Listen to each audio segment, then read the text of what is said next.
아브라함은 하나님의 최종 시험을 통과했습니다.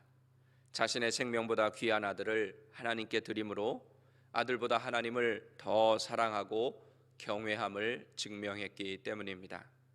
오늘 본문에는 그 이후에 하나님께서 다시 한번 최종적으로 하나님의 언약의 축복을 확인해 주시는 내용과 또 브엘세바로 돌아가서 살게 되는 이야기, 또 아브라함의 형제 나홀의 족보가 나옵니다. 저는 본문 말씀에 의지해서 계속되는 구원의 역사라는 제목으로 온 세상을 구원하시기 위해 지금도 역사하시는 하나님께서 우리에게 주시는 두 가지 은혜를 나누고자 합니다. 첫째로, 하나님의 구원의 역사는 반드시 이루어집니다. 오늘 본문은 여호와의 사자가 아브라함을 두 번째 부르는 것으로 시작하고 있습니다. 아브라함은 하나님으로부터 내가 이같이 행하여 내 아들 내 독자도 아끼지 아니하였다는 놀라운 평가를 듣습니다. 12절에서 하신 말씀을 반복하면서 아브라함이 하나님의 말씀대로 순종하기 위해 사랑하는 독자도 아끼지 않고 하나님께 드렸다는 것을 강조하고 있습니다. 오늘 본문 16절 다시 한번 읽어보겠습니다. 이르시되 여호와께서 이르시기를 내가 나를 가리켜 맹세하노니 내가 이같이 행하여 내 아들 내 독자도 아끼지 아니하였은즉. 아멘.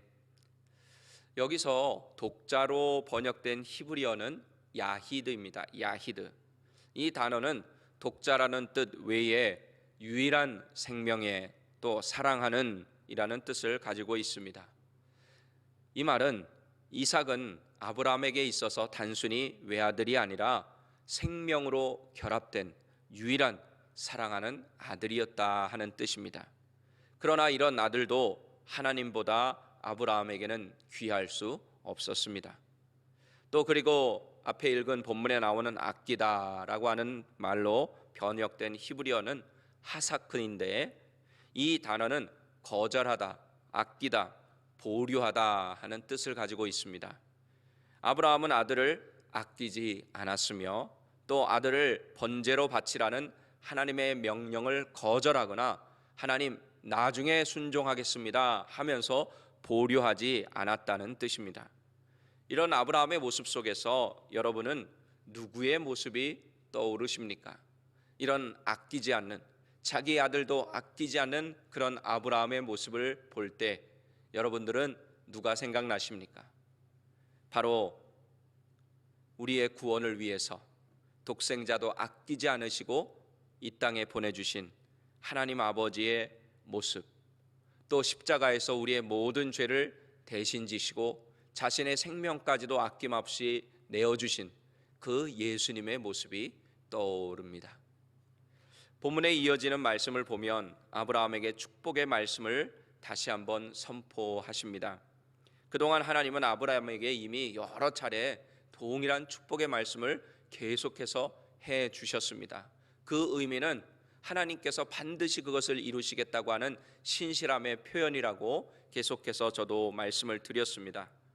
이미 주신 약속을 다시 한번 이것이 가짜가 아니라 내가 그냥 지나가는 말로 하는 것이 아니라 진짜라고, 사실이라고 확인하며 늘 그렇듯이 하나님께서 반드시 이루시겠다고 하는 의지를 보여주십니다. 결국 어떻게 됩니까? 그 하나님의 축복의 말씀대로 아브라함의 후손 가운데 인류를 구원할 메시아가 태어나고 또 그 메시아로 인해서 천하 만민이 구원을 받는 복을 누리게 됩니다. 그 영적인 자손들을 통해서 다른 모든 사람들까지 복을 얻게 된 것입니다. 그래서 사도 바울은 다음과 같이 말합니다. 갈라디아서 3장 29절 같이 읽어보겠습니다. 너희가 그리스도의 것이면 곧 아브라함의 자손이요 약속대로 유업을 이을 자니라. 아멘. 여러분들이 이 말씀이 믿어지십니까?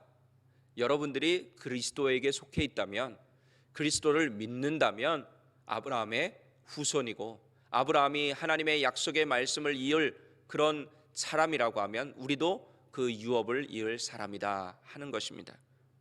그러므로 오늘 이 자리에 계신 분들은 모두 예수 그리스도를 믿음으로 아브라함의 후손이 되었습니다. 그리고 아브라함에게 약속하신 축복을 그대로 이어받은 사람이 되어서 다른 사람들도 복을 받게 하는 복의 근원, 지금 성경으로 말하면 복 자체가 되었다는 사실, 여러분들 믿으시기를 바랍니다.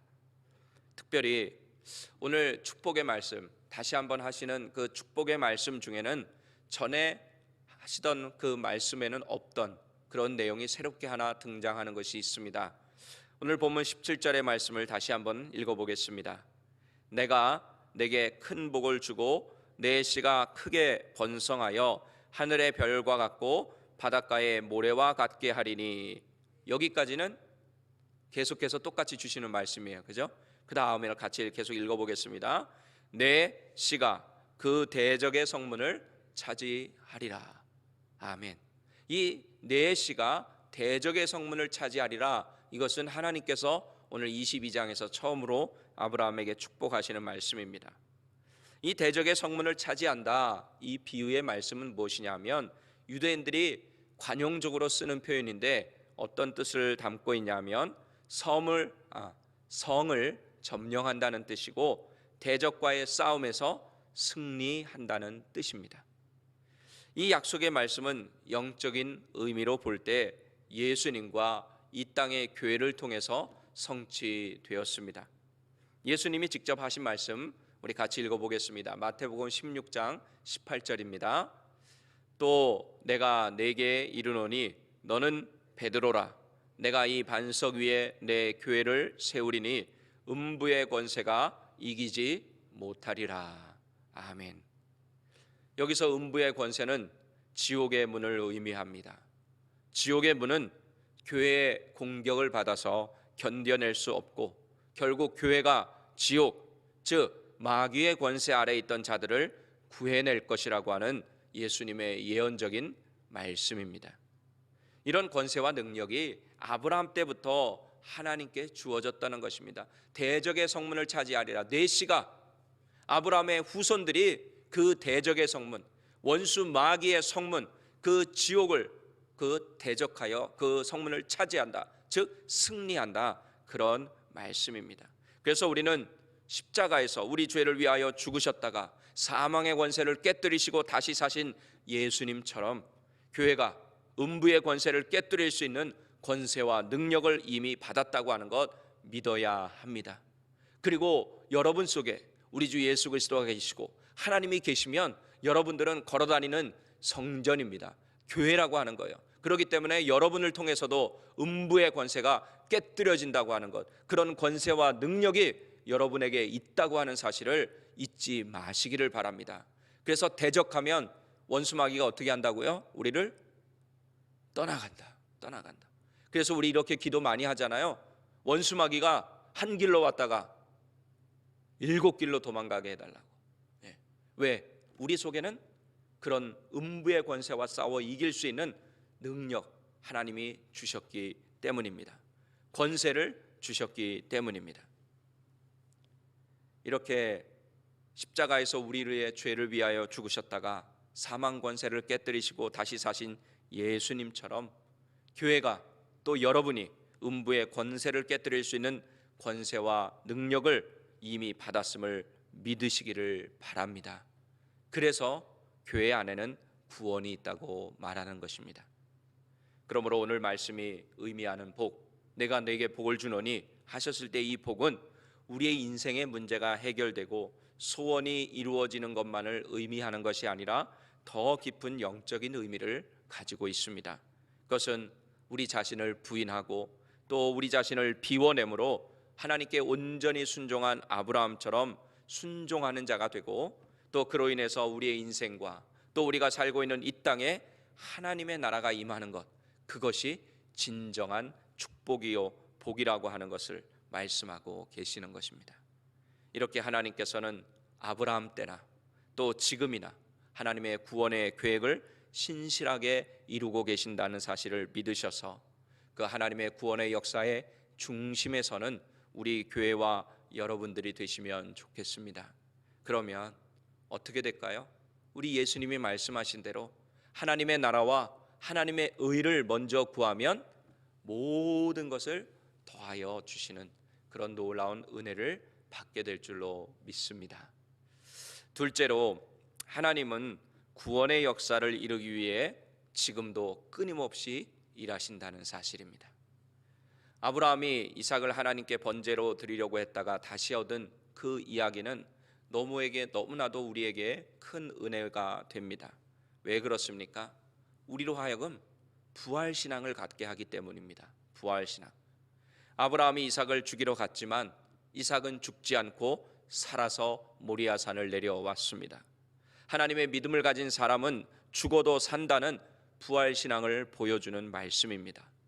그래서 우리는 죽을 자리에서도 기뻐하며 감사할 수 있고 절망 가운데도 소망을 가지게 되는 것입니다.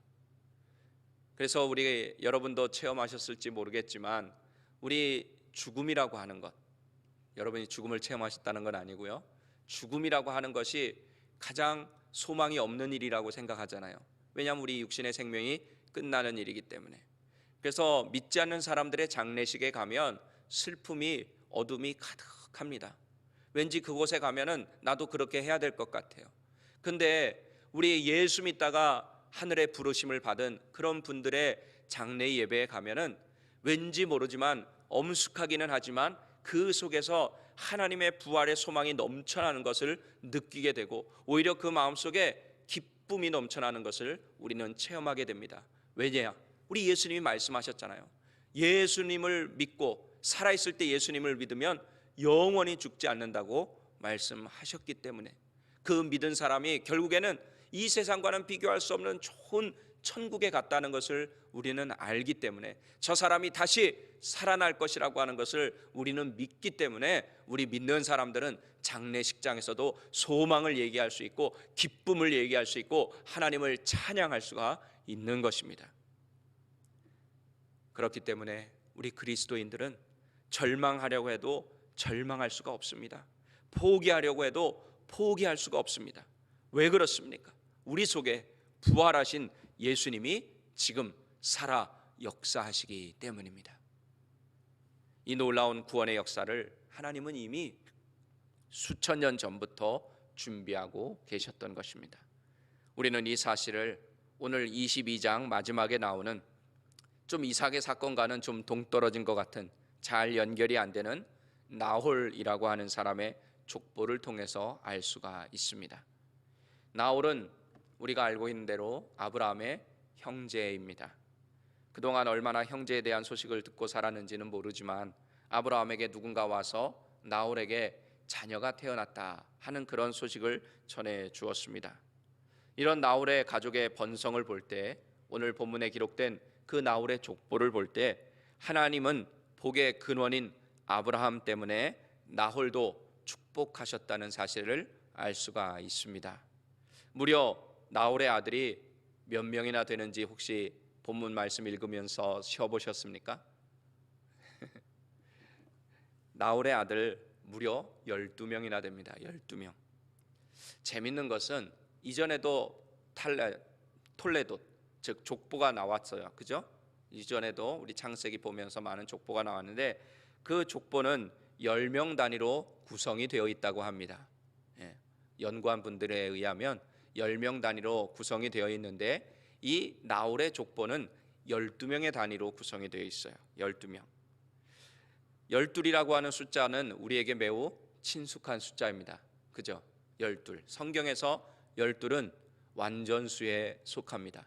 물론 열이라고 하는 그 숫자도 성경에서는 완전 숫자이지만 12이라는 숫자도 완전한 숫자라는 것을 우리는 이미 알고 있습니다. 이 나홀의 12명의 아들 중에 성경이 관심을 두는 두 사람이 있습니다. 오늘 본문 23절 다시 한번 읽어보겠습니다. 8사람은 아브라함의 형제 나홀의 아내 밀가의 소생이며 부두엘은 리브가를 낳았고. 아멘. 자, 여기서 보면 익숙하지 않은 이름들이 태반인데 그 중에서 나홀도 조금 익숙하고 또 익숙한 두 사람이 있죠. 부두엘과 그의 딸 리브가입니다. 리브가. 바로 여덟 번째 아들인 부두엘, 그의 딸 리브가. 사실 이 부두엘에게 관심이 있다기보다는 성경은 바로 그 딸인 리브가에 관심이 있었습니다. 그것은 리브가가 바로 누구의 아내가 되기 때문입니까?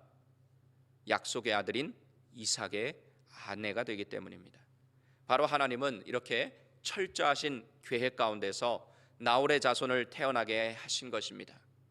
사실 이삭은 우리가 알고 있는 대로 약속의 후손입니다. 약속의 씨예요.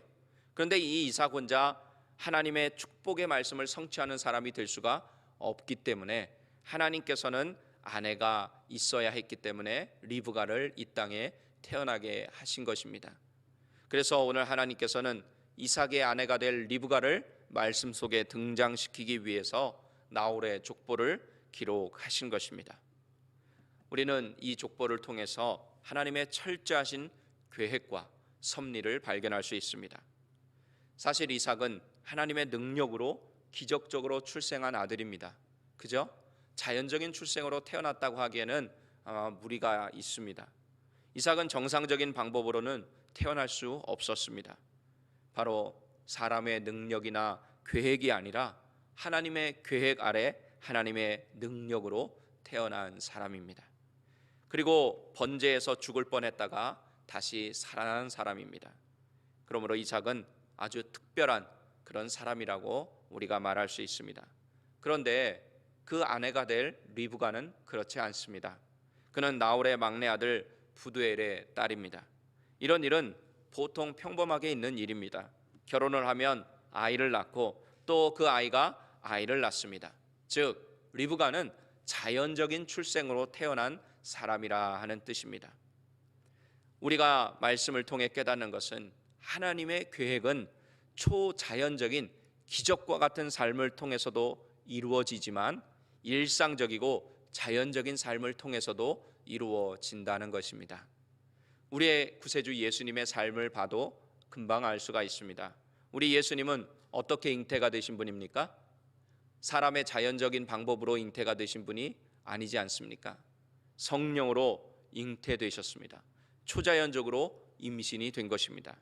하지만 그렇게 태어나신 잉태되신 예수님은 인간과 동일한 모습으로 말구유에서 태어나셨습니다.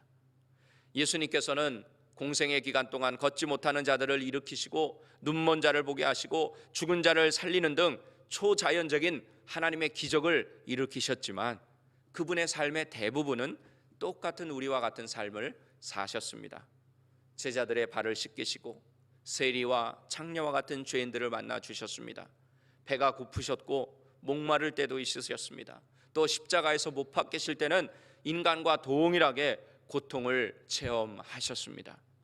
하지만 그 결론은 초자연적으로 3일 만에 죽은 자 가운데서 다시 살아나셨습니다.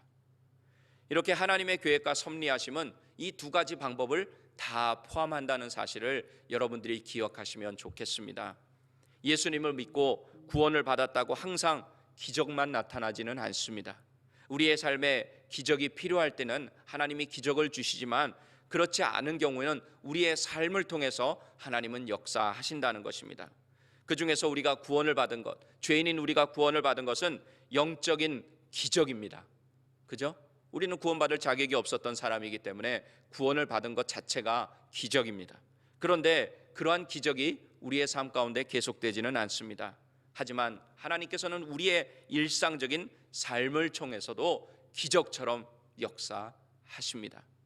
이 두 가지의 균형을 우리는 잘 이루어야 합니다. 우리의 신앙생활 속에서 우리가 너무 기적과 같은 은혜를 막 이것만 추구하고 이것만이 진짜 은혜고 하나님의 역사라고 생각하게 되면은 우리는